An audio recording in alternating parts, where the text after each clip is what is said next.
Ama namin, sumasalangit ka, sambahin ang ngalan mo.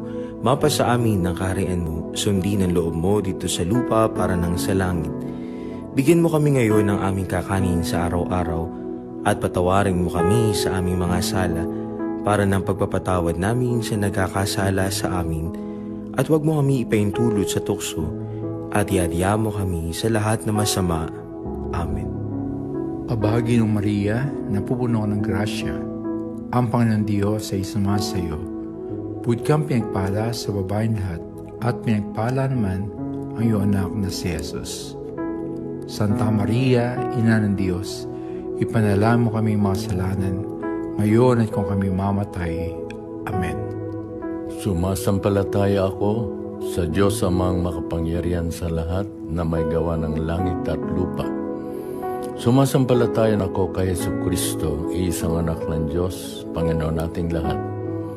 Nagkatawang tao siya, lalang ng Espiritu Santo, ipinanganak ni Santa Mariang Birhen, pinagpakasakit ni Poncio Pilato, ipinako sa krus, namatay, inilibing, nanaog sa kinaroroonan ng mga yumao.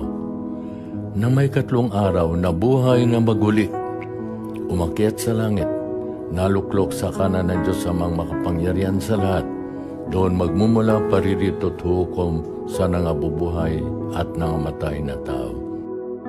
Sumasampalataya naman ako sa Diyos Espiritu Santo, sa banal na simbahang Katolika, sa kasamahan ng mga banal, sa kapatawaran ng mga kasalanan, sa pagkabuhay na maguli ng nangamatay na tao, at sa buhay na walang hanggan.